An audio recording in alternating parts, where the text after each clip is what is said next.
하나님 말씀 보겠습니다. 역대상 16장 7절에서 11절입니다. 역대상 16장 7절에서 11절을 제가 봉독하겠습니다. 그날에 다윗이 아삽과 그의 형제를 세워 먼저 여호와께 감사하게 하여 이르기를 너희는 여호와께 감사하며 그의 이름을 불러 아뢰며 그가 행하신 일을 만민 중에 알릴지어다. 그에게 노래하며 그를 찬양하고 그의 모든 기사를 전할지어다. 그의 성호를 자랑하라. 여호와를 구하는 자마다 마음이 즐거울지로다.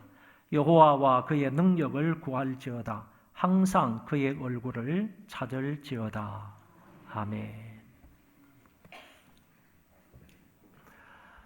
독일의 유명한 철학자 하이데크는 생각하는 것은 감사하는 것이다, 이런 말을 했습니다. 다시 말하면 think는 thank이다 라는 말입니다. 사유하는 존재는 감사할 줄 아는 존재이다, 그런 말로도 설명할 수 있습니다. 아니, 사유하는 존재는 감사하는 존재여야 한다, 이런 말로도 해석할 수 있습니다. 생각하는 동물인 사람은 마땅히 감사해야 한다는 말입니다. 그런데 감사해야 할 인간이 감사하지 못한다면 그것은 사유하는 동물이 아니라 생각 없는 짐승과 같은 존재라고 표현할 수 있을 것입니다. 성찬을 영어로 유카리스트라고 합니다. 유카리스트.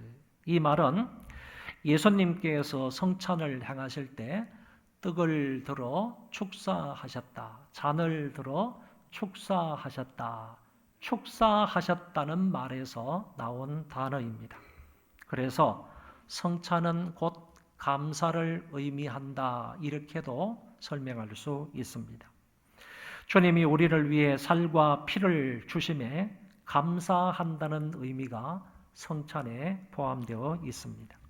그래서 성찬은 감사의 의미를 가장 풍성하게 나타내주는 단어이다, 이렇게 말할 수 있습니다. 이 성찬식에는 4가지 기도가 있는데 제일 첫 번째는 성별 기도이고, 두 번째는 분병 기도이고, 세 번째는 분잔 기도이고, 마지막 기도는 대감사 기도입니다. 성별 기도가 뭐냐라고 하면 성찬을 행할 때 제일 처음에 예수 그리스도께서 영적으로 이곳에 임재하여 주셔서 이 테이블을, 성찬 테이블을 거룩한 테이블로 만들어 주십시오. 이 테이블에 참여하는 모든 사람들이 은혜를 받게 해 주십시오. 이렇게 기도하는 것이 바로 성별 기도라고 합니다. 두 번째 기도인 이 분병 기도는 떡을 나누기 이전에, 떡을 돌리기 이전에 하나님 앞에 기도하는 것을 분병 기도라고 하고, 세 번째는 분잔 기도도 마찬가지로 잔을 돌리기 이전에 하나님 앞에 감사하며 기도하는 기도를 분잔 기도라고 합니다.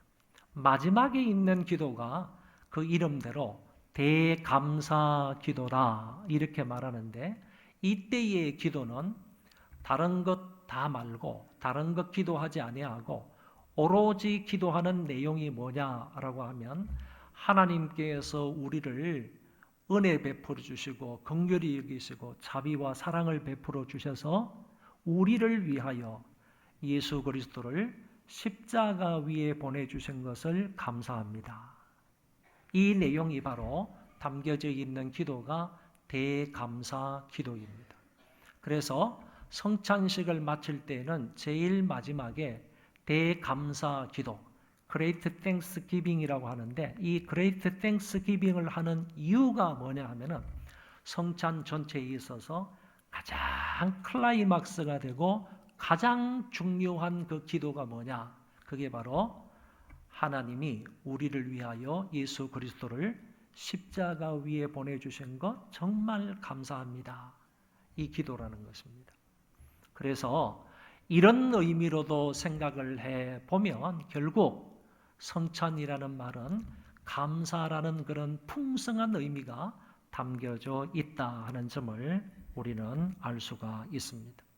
저와 여러분이 성찬식에 참여할 때마다 느껴야 되는 건 뭐냐? 감격스럽게 받아들여야 할 내용이 뭐냐라고 하면 우리 같은 죄인을 살리시기 위해서 우리에게 구원을 베풀어 주시기 위해서 하나님께서 우리를 이처럼 사랑하사 독생자 예수 그리스도를 십자가 위에 보내주셔서 살을 찢으시고 피를 흘려 주심으로 우리를 구원하셨다. 이 사실을 깊이 있게 두 눈으로 목도를 하면서 그리고 입으로 맛보면서 그것을 하나님 앞에 감사하라는 의미가 담겨져 있는 거예요.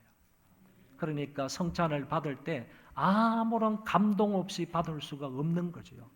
떡을 먹을 때 무감동하게 먹을 수가 없는 거고 잔 한 잔을 받을 때도 뭐 이까짓 잔 이런 마음으로 받을 수가 없는 거예요. 정말 감사한 마음으로 감격스러운 그런 마음으로 떡과 잔을 받아야 할 성찬이다 하는 점을 말씀드릴 수 있습니다.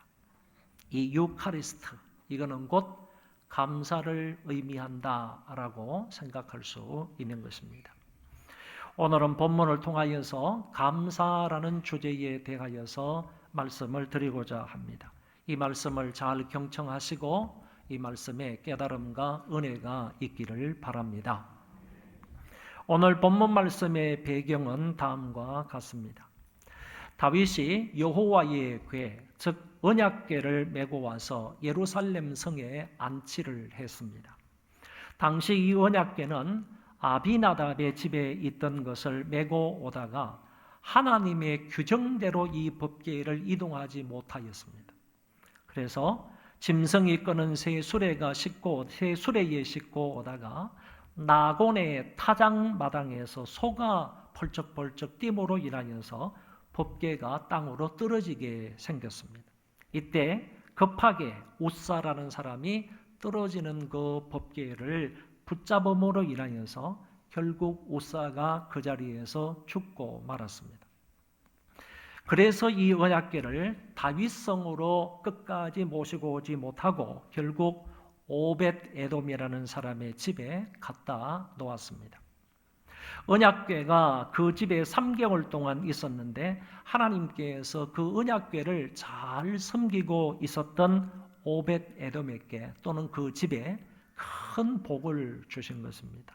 이 모든 이야기를 들었던 다윗이 이제 법궤 이동을 규정대로 고핫 자손들이 그 어깨에 울러매서 그 법궤를 이동하기로 했습니다.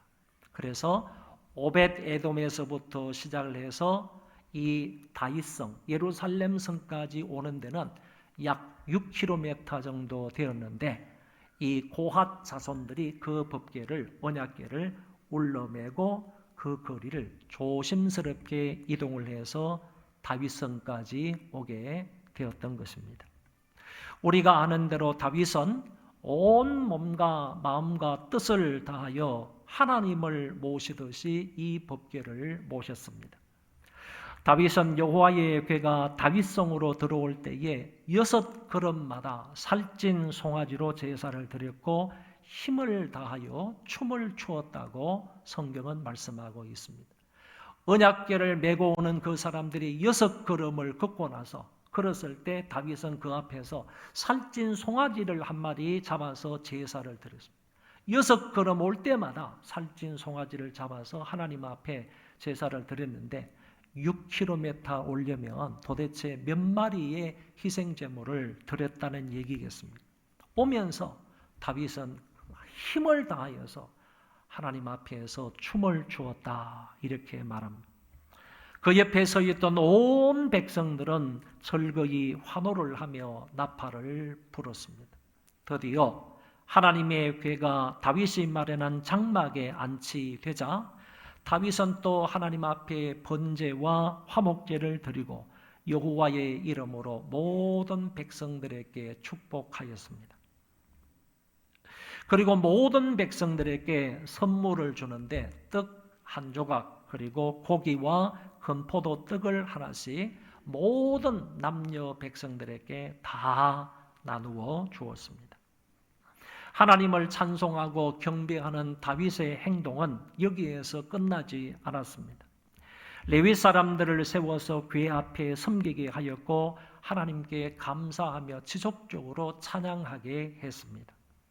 모든 악기를 연주하는 사람들을 세워서 비파와 수금을 타고 그리고 제금을 힘있게 연주하고 나팔을 불면서 하나님 앞에 지속적으로 찬양하게 했습니다.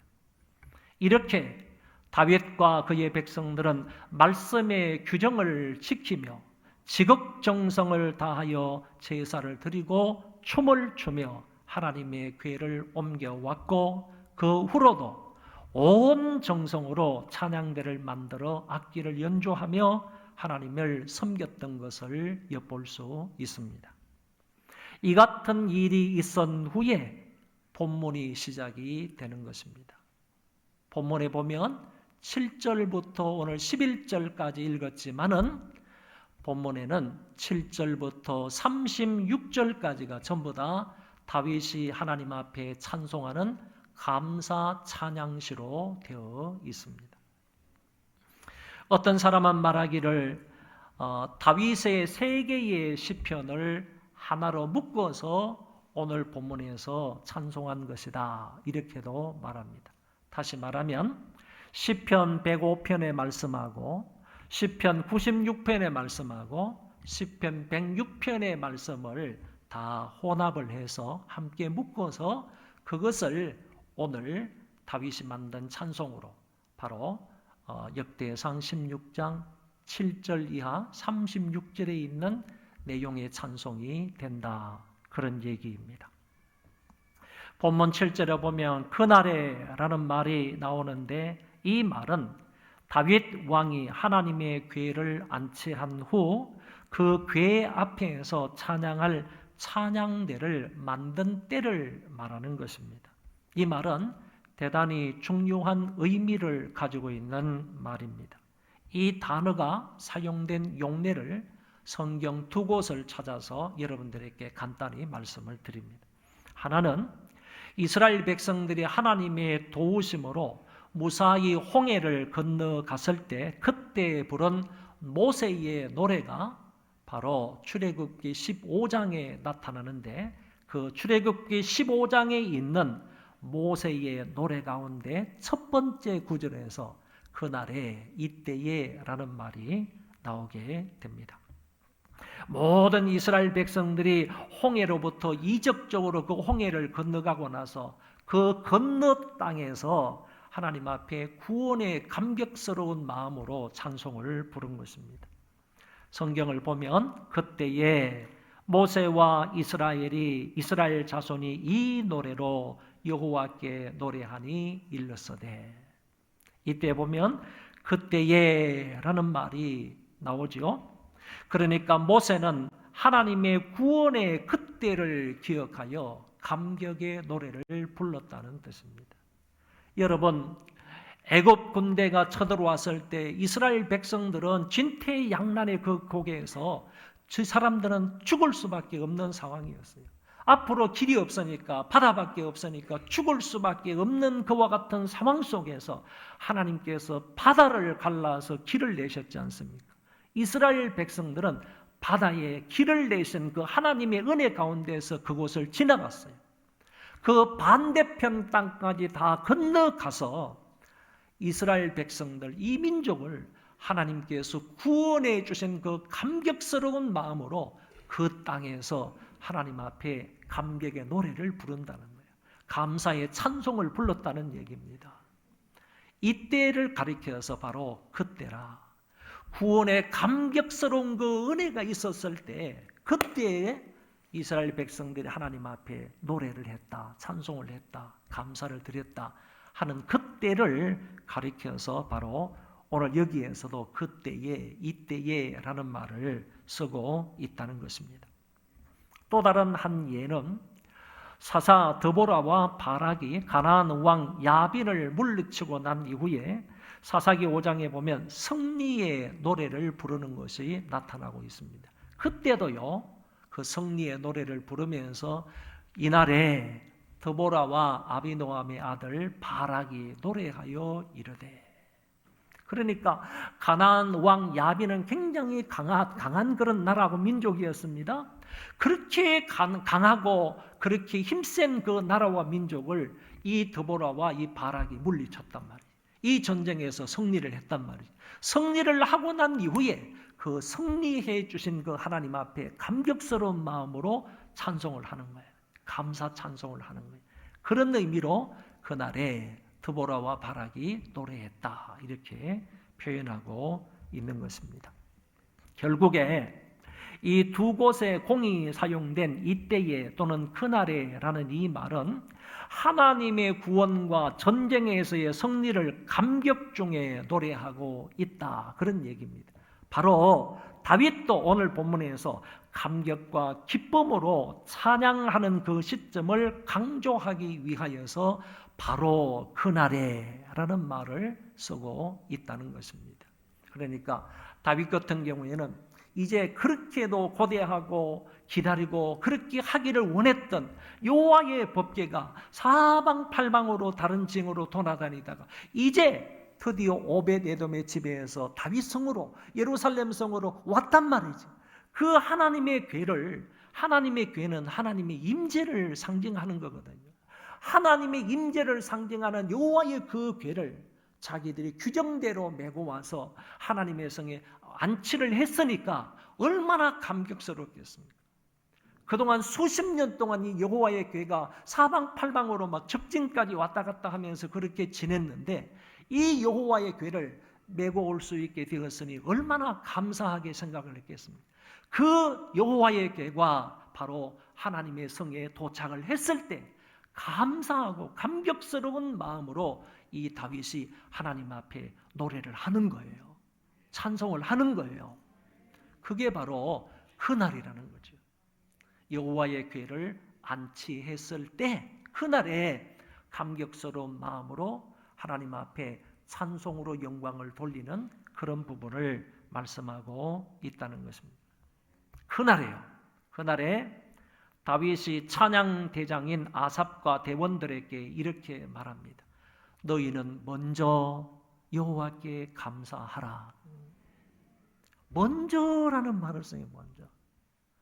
찬양 대원 여러분, 찬양 대장 아삽씨, 당신들은 먼저 여호와 하나님 앞에 감사하십시오. 먼저 여호와께 감사할 것을 다윗 왕이 명령하고 있는 거예요. 말하고 있는 거예요.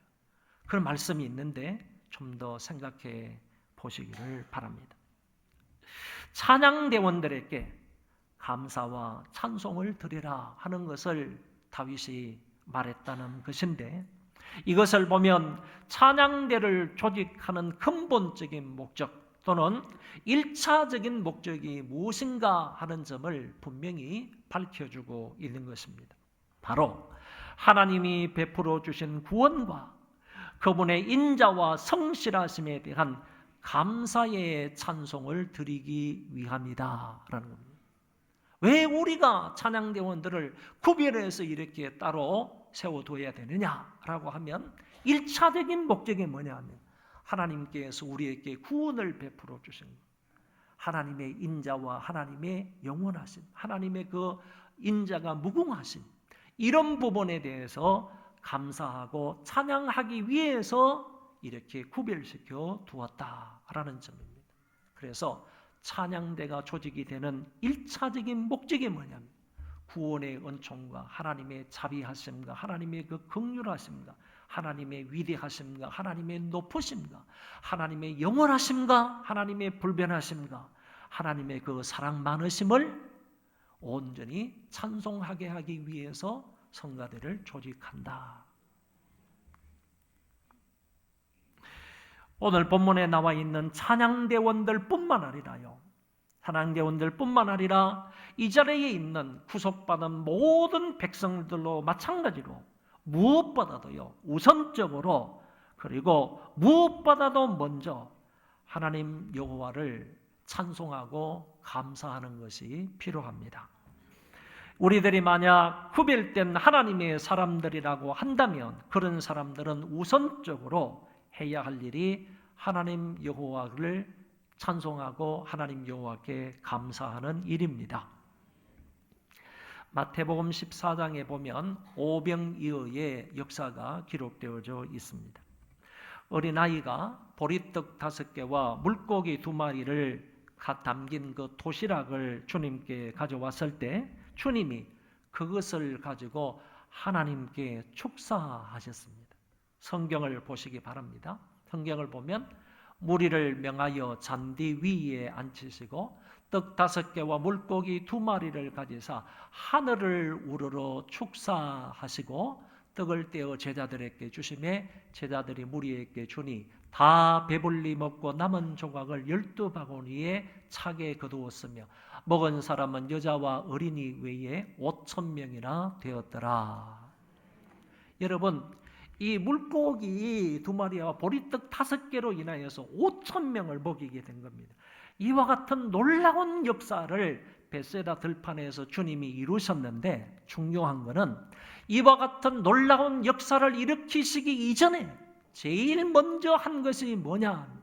하늘을 우러러 축사하셨다는 거예요. 다시 말해서 하늘을 우러러서 주님이 하나님 앞에 감사 기도했다는 거죠. 하나님 앞에 감사 기도했다는 거예요. 주님이 먼저 하늘을 우러러 감사하셨기 때문에 놀라운 역사가 일어나서 배고픈 사람들을 먹일 수가 있었다는 말씀입니다. 또 요한복음 11장에 보면요, 예수님이 죽은 지 나흘이나 되는 나사로를 살리시는 장면을 우리가 잘 알고 있습니다.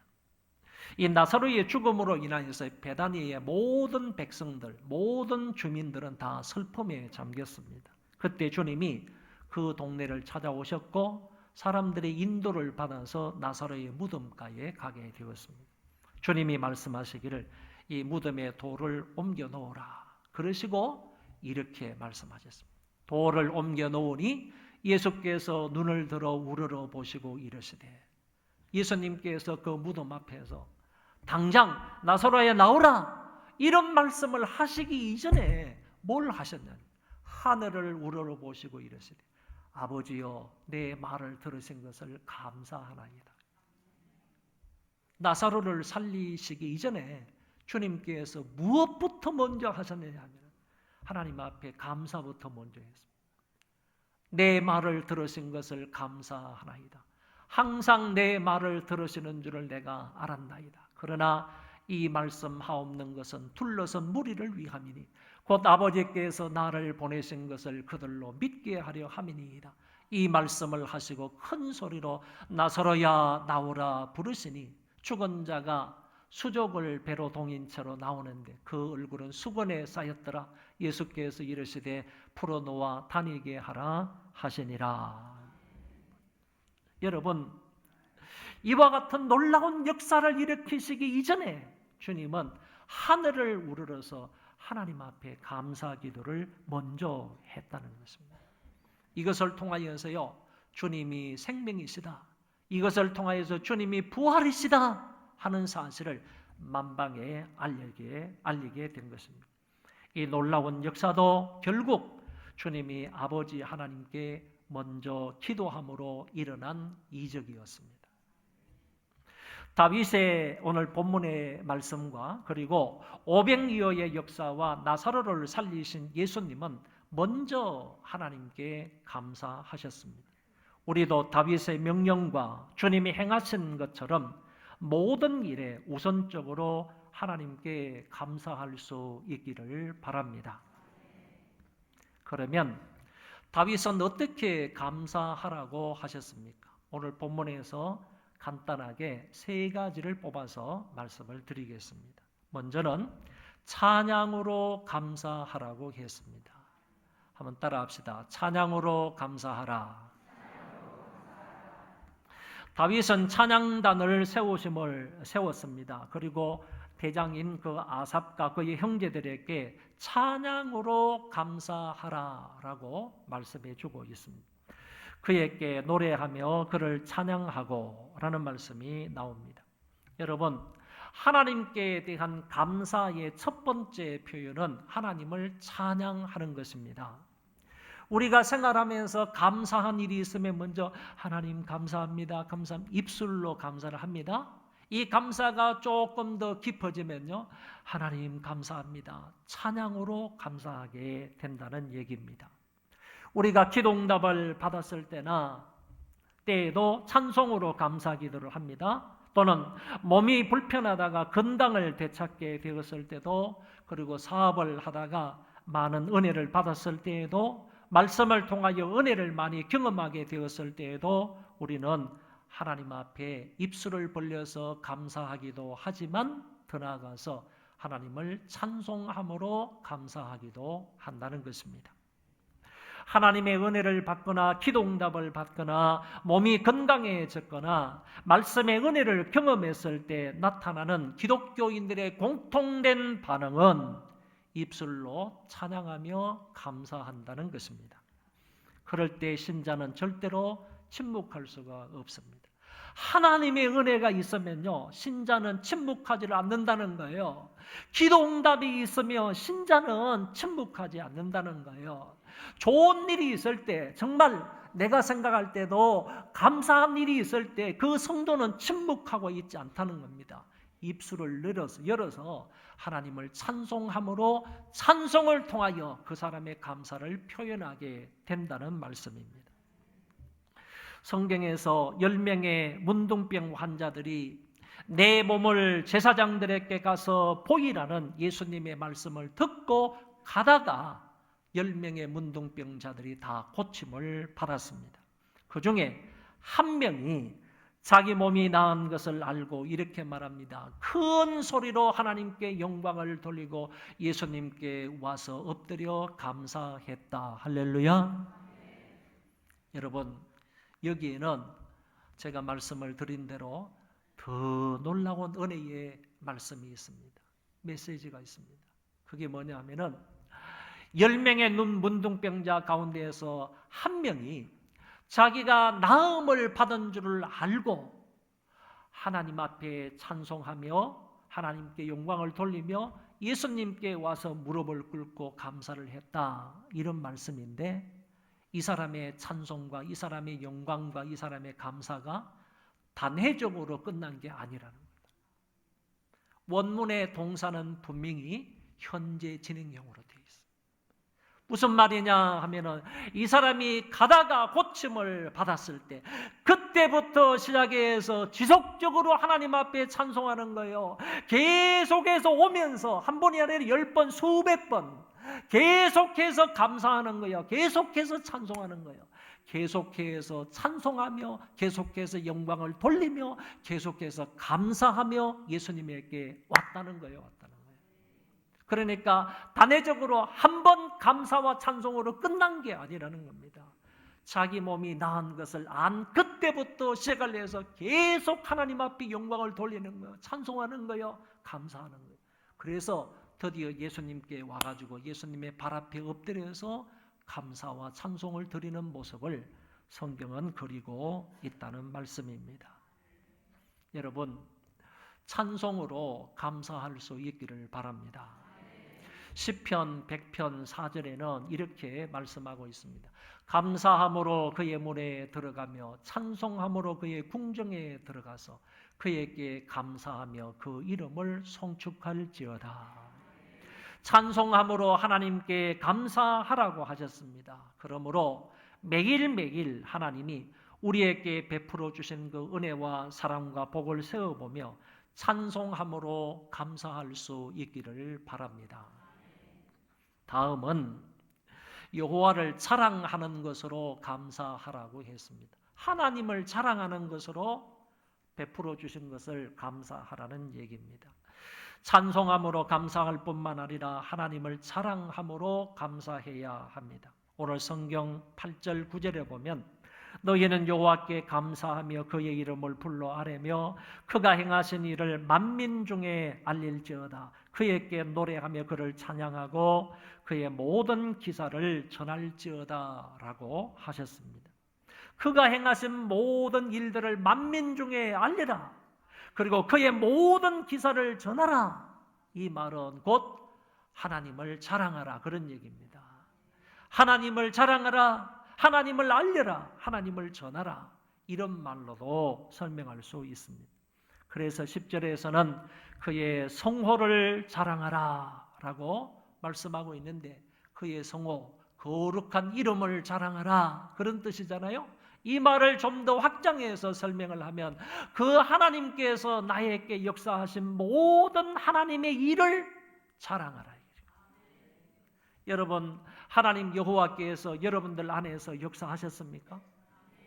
하나님 여호와께서 여러분들 밖에서 역사하셨습니까? 하나님 여호와께서 여러분의 가족들에게 역사하셨습니까?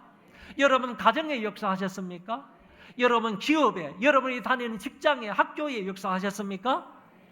하나님께서 내 안에서 역사하셨다면 내 안에서 역사하신 그 하나님의 일을 자랑하라, 이거예요. 그게 곧 뭐냐? 하나님 앞에 감사하는 것이 된다, 그 말입니다. 하나님 여호와께서 저와 여러분들 안에서 구원을 역사하셨지 않습니까? 하나님 여호와께서 우리 안에서 역사하심으로 그 구원의, 생명의 그 구원을 우리에게 주셨지 않습니까? 우리 가족들에게 주셨지 않습니까? 하나님께서 우리 안에 역사하셔서 건강의 복, 물질의 복, 관계의 복을 주셨지 않습니까? 우리 자녀들 좋은 대학에서 공부하게 하셨지 않습니까? 좋은 배우자를 만나서 아들, 딸 다 낳으면서 좋게, 그리고 행복하게 살아가고 있지 않습니까? 아픈 데 없이 지금까지 은혜 가운데 살아왔지 않습니까? 90살이 넘으신 분들은 적어도 내가 장수하고 있다, 하나님의 은혜 중에 내가 생명을 연장받아 지금까지는 정말 장수하고 있다 하는 생각이 들지 않습니까? 하나님께서 분명히 저와 여러분들 안에 역사하신 일들이 많습니다. 그것을 사람들에게 자랑하라는 말이죠. 하나님께서 하셨습니다. 하나님이 은혜 주셨습니다. 하나님이 되게 하셨습니다. 이 모든 것은 하나님의 은혜가 아니면 설명할 수 없습니다. 이렇게 하나님을 자랑하라는 거예요. 내 속에 역사하신 그 하나님을 자랑하라. 그 여호와의 성호를 자랑하라, 이 말을 자랑해요. 그러므로 인하여서 하나님께 감사할 것을 오늘 성경에 말씀하고 있습니다. 제발 내 자랑 좀 그만하세요. 자기 자랑 그만하시고요. 육신적인 것 자랑하지 마시고, 자기 자식 자랑하지 마시고요. 꼴난 지혜나 능력 자랑하지 마시고요. 과거도 자랑하지 마세요. 자랑하지 마시고 내 안에서 역사하신 하나님의 그 역사만 자랑할 수 있는 우리가 되시기를 바랍니다. 마지막으로 여호와를 구하는 것으로 감사하라고 했습니다. 10절 11절에 보면 그의 성호를 자랑하라. 여호와를 구하는 자마다 마음이 즐거울지로다. 여호와와 그의 능력을 구할지어다. 항상 그의 얼굴을 찾을지어다. 여기 보면 여호와와 그의 능력을 구하라. 여러분, 여호와 하나님을 구하는 것이 어떤 의미를 가지고 있는가? 하나님을 구하는 것이 곧 그분의 능력과 얼굴을 구하는 것이다. 여러분, 하나님을 구하는 것이, 하나님을 찾는 것이 하나님의 능력과 하나님의 얼굴을 구하는 것이고 그 얼굴을 찾는 것이다. 똑같은 말이라는 거예요. 그러면 하나님의 얼굴을 구한다는 말이 뭐냐? 이거는 성경의 표현을 빌리면 대단히 중요한 의미가 담겨져 있어요. 성경에서 내 얼굴을 구하라, 여호와의 낯을 구하라, 여호와의 얼굴을 찾으라, 이런 말씀들이 많이 나옵니다. 그리고 때때로 하나님의 면전에 있어라, 하나님의 면전에서, 여호와의 면전에서, 이런 말씀도 많이 나와요. 이런 말씀의 궁극적인 의미가 뭐냐 하면 하나님의 임재라는 거예요. 그래서 여호와의 얼굴을 구하라 하는 이 말은 하나님의 임재를 구하라, 그런 뜻이에요. 여러분, 하나님의 임재를 구하라는 말은 이런 것이죠. 하나님, 내가 지금 고난 중에 하나님 앞에 기도하는데 이곳에 하나님께서 나타나 주십시오. 하나님께서 오십시오. 하나님께 오셔서 내 모든 이것들을 다 들어주시고 해결해 주십시오. 이 하나님의 임재를 구하는 거예요. 여호와의 낯을 구한다는 말은 하나님의 임재를 구한다는 말이에요. 하나님 이 자리에 오십시오. 우리를 만나 주십시오. 내가 하나님 면전에 서 있는 존재가 되기를 원합니다. 하나님 앞에 서 있는 존재가 되기를 원합니다. 이런 의미가 담겨져 있다라는 얘기입니다. 그래서요, 구약 성경 가운데에서 리펀의 아도나이라는 말이 있는데 이 말이 그렇게 중요한 의미를 담고 있는 거예요. 한번 따라합시다. 리펀의 아도나이. 이 히브리어의 뜻은 뭐냐 하면은 하나님 면전에서, 하나님 앞에서, 그런 뜻이에요. 이 말을 라틴어에서 바꾼 게 뭐냐 하면은 코람데오라는 말이에요. 많이 들어보셨죠? 코람데오는 바로 하나님 면전에서, 하나님 앞에서, 동일한 말이에요. 히브리어의 리펀의 아도나이라는 말하고 코람데오라는 말이 동일한 말인데 이거를 어디에서 많이 쓰느냐라고 하면 신학교 교실에서 시험을 볼 때 많이 씁니다. 그래서 신학교 교수들이 학생들에게 시험지를 다 나누어주고 칠판에다가 리펀의 아도나이 아니면 코람데오 이렇게 써놓는다. 무슨 의미죠? 하나님이 다 보고 계시니까 컨닝하지 말라 이런 거예요. 좀 슬픈 얘기죠? 신학교에서 그렇게 하나님이 다 보고 계시니까 컨닝하지 말라. 이 컨닝하지 말라는 의미로 그 말을 쓰니까 조금 이제 슬픈 말인 것 같기도 합니다. 여러분, 하나님의 면전에 있다는 거죠. 우리가 지금 하나님의 임재 앞에 있다는 거예요. 그러니까 함부로 행동하지 말라는 거죠. 슬쩍슬쩍 뺏기지 말라는 거예요. 다른 사람 눈치 보지 말라는 거예요. 컨닝 페이퍼 보지 말라는 거예요. 왜? 하나님이 불꽃 같은 눈초리를 지금 이곳에 임재하여 계시니까. 그런 뜻으로 지금 사용이 되는데 실제적인 거는요. 우리가 여호와의 낯을 구한다, 여호와의 얼굴을 구한다 하는 이 말이 전부 다 하나님의 임재를 구하는 거예요. 하나님 이곳에 오십시오. 이곳에 임재하여 주십시오. 우리를 감찰하여 주십시오. 우리를 만져주세요. 우리에게 은혜를 주세요. 우리를 불쌍히 여겨주세요. 하나님께서 임재하여 주셔서 정말 우리를 불쌍히 여겨주시고 아픈 사람들 터치해 주시면 우리가 안 될 게 뭐가 있겠어요. 그런 의미로 얘기하는 거예요. 여호와의 낯을 구하라 이거죠. 결국에 여호와의 낯을 구하는 사람은요. 그 은혜로 인하여서 하나님 앞에 감사하게 되는 거예요. 오늘 시편 기자가 이걸 얘기하는 겁니다. 여호와의 낯을 구함으로 하나님께 감사하라는 얘기죠. 오늘 성경에 말씀하시기를 그랬어요.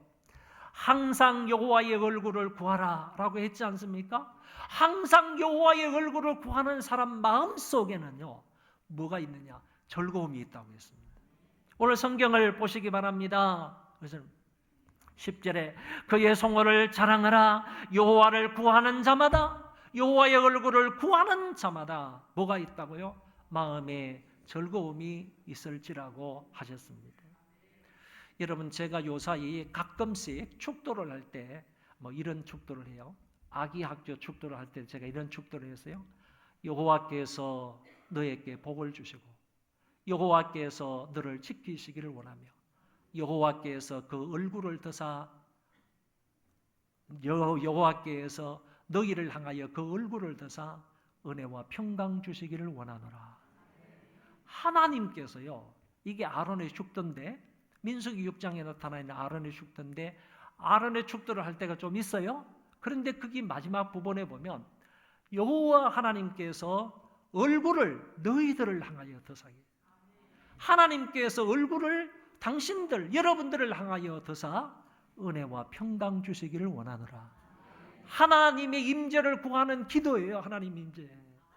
그 기도가 그 기도대로 되면요. 하나님께서 임재하시고 하나님께서 우리를 만나 주시고 우리가 여호와의 면전에 있다라는 생각을 가지고 있으면요. 그 사람 마음속에는 평강이 찾아오는 거예요. 근심 걱정 사라지는 겁니다. 즐거움이 있는 거예요. 평안한 마음이 있는 거예요. 은혜가 있는 거예요. 그러니까 우리가 하나님의 얼굴을 찾게 되면요. 그 은혜와 평강과 기쁨과 이런 것으로 인하여 하나님 앞에 감사하게 된다는 얘기입니다. 제가 오늘 여러분들에게 말씀을 드린 것은 이겁니다. 우리가 어떻게 감사할 수 있느냐 하면은 찬송함으로 하나님 앞에 감사할 수 있고요. 여호와 하나님께서 내 안에서 역사하신 것을 자랑함으로 감사할 수 있고요. 하나님의 얼굴을 찾음으로 하나님 앞에 감사할 수 있다는 것입니다. 여러분, 미국에서 흑인으로서는 처음으로 국무장관에 오른 사람이 바로 이 사람입니다. 이 사람의 이름이 콜린 파월이라는 사람입니다. 1부 예배 때는 제가 이 사진을 못 보여드렸는데 2부 예배 때는 여러분들에게만 보여드립니다. 이 사람이 원래는요, 뉴욕 빈민가 출신입니다. 그래서 공부를 할 때에도 너무너무 어렵게 그렇게 공부를 하는데 대학생까지 계속적으로 알바를 해가지고 이렇게 생활하고 학비를 대었던 그런 사람입니다. 그런데 대학 때 알바를 하러 갔는데 그 알바 회사가 이 코카콜라 회사였답니다. 그래 가지고 흑인으로서 알바를 하는데 백인들은요, 그 알바 학생 중에서 백인들은 전부 다 콜라를 병에 있으면 콜라를 병에 담는 그런 콜라가 있잖아요, 그렇죠? 그 앞에 기계를 만지는데 전부 다 백인들은 앉아 있고, 백인 학생들은 앉아 있고, 자기들한테는요, 흑인들한테는 전부 다 허드렛 일만 시키더라는 거예요. 뭐 청소하는 일, 바닥 닦는 일, 뭐 설거지하는 일, 아니면 뭐 이렇게 지저분한 거 치우는 이런 것들만 자기들에게 시키더랍니다. 그럼에도 불구하고 이 콜린 파월은 열심으로요, 정말 자기에게 주어진 그 일들을 최선을 다해서 감사하는 마음으로 그 일을 하는 겁니다. 하루는 어떤 사람이 이 콜라 괴짝을 가져가다가 그걸 쏟았습니다. 부서졌습니다. 그러니까 그 바닥에 전부 다 그냥 거품으로 이렇게 가득 찬 게.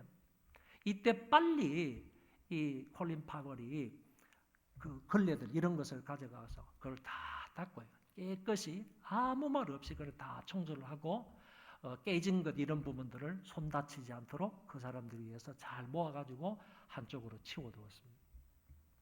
이거를 이제 주인이 본 것이지요. 근데 그 아르바이트가 다 끝났을 때 그 주인이 알바비를 주면서 이렇게 말하는 겁니다. 파월, 자네 정말 열심히 일했다. 최선을 다해 일했다. 이런 말을 남겼을 때 파월이 그 주인 앞에서 이렇게 말합니다. 제게 일할 수 있는 기회를 주셔서 참 감사합니다. 저한테 왜 이런 일을 시킵니까?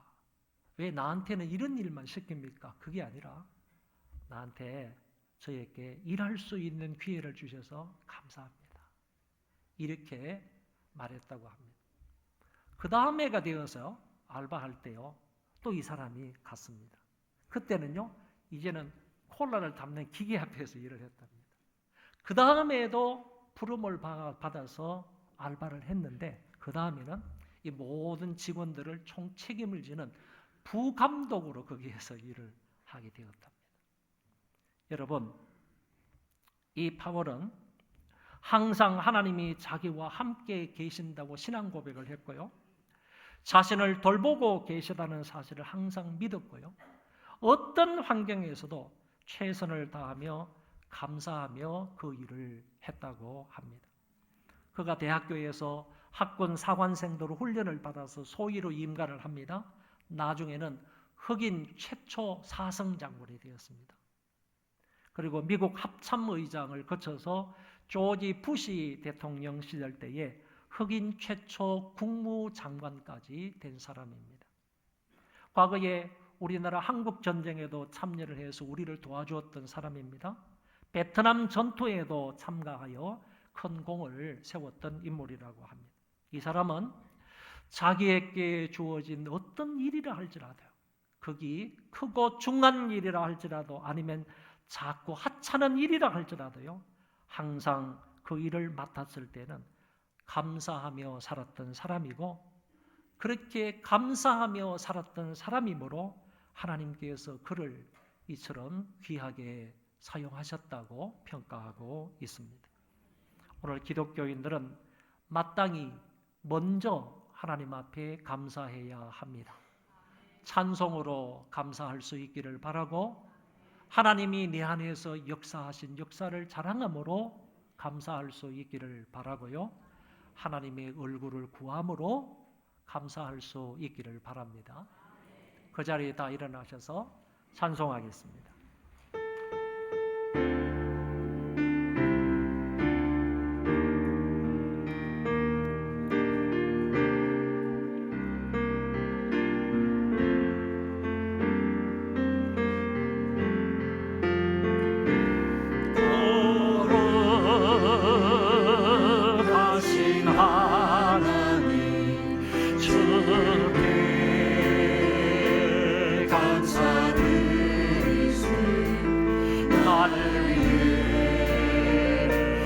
땅에 오신 독생자 예수, 나의 마음과 뜻하에 주를 사랑합니다. 나를 위해 이 땅에 오신 독생